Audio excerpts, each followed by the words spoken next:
Ao longo dos séculos, o homem sempre buscou formas de se defender, inventando e aprimorando diversos tipos de armas. Mas as formas de defesa não eram buscadas apenas nas armas, mas também em combates corpo a corpo. E assim se desenvolveram as chamadas artes marciais. E nesse vídeo conheceremos a história de uma dessas artes, o Jiu-Jitsu. Então não se esqueça de se inscrever no canal e vamos para essa história.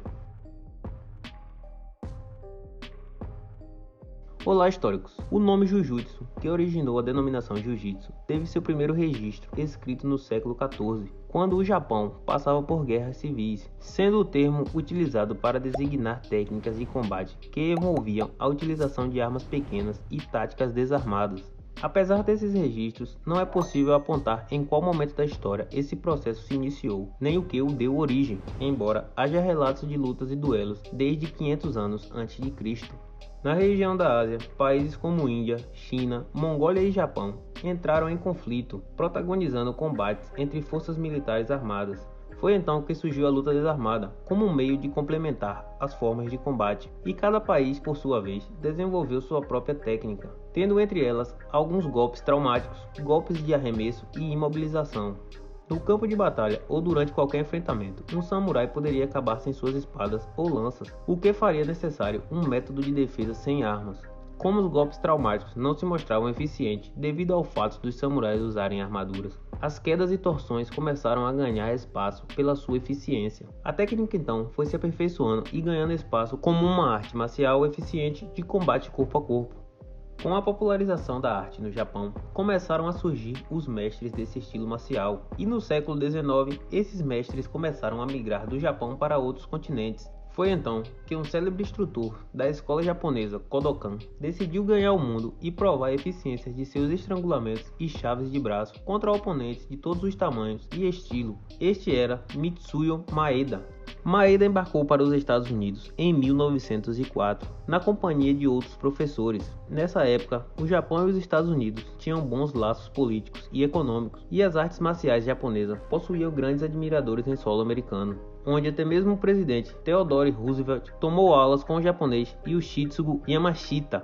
Nos Estados Unidos, o ágil japonês de apenas 1,64 m e 68 kg começou a colecionar milhares de combates com adversários de vários tamanhos e pesos. Mais tarde, Maeda viajou para a Europa, onde sua postura nobre fez nascer o apelido que o consagrou como o Conde Koma.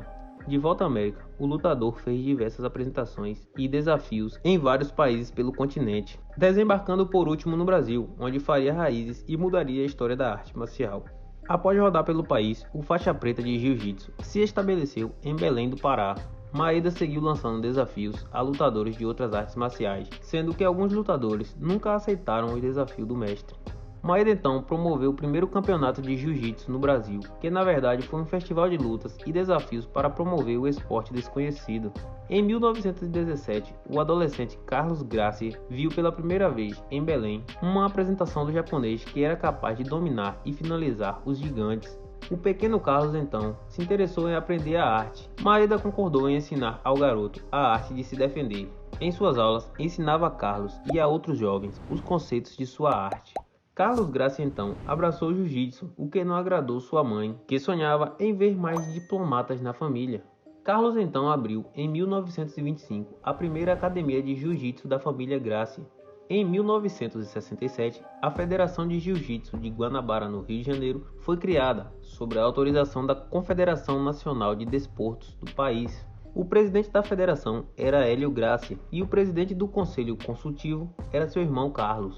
Nos anos 90, a arte ganhou um novo capítulo em sua história, com Carlos Gracie Jr. seguindo a obra do seu pai na organização dos campeonatos e no fortalecimento da arte como um esporte regulado.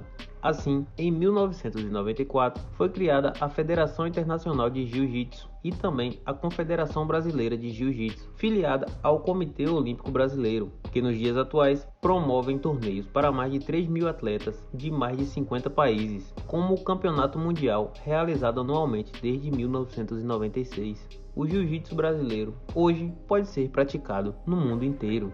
E aí, o que acharam dessa história? Me contem aí nos comentários. Se inscrevam também no canal para não perder mais como essa. E até a próxima!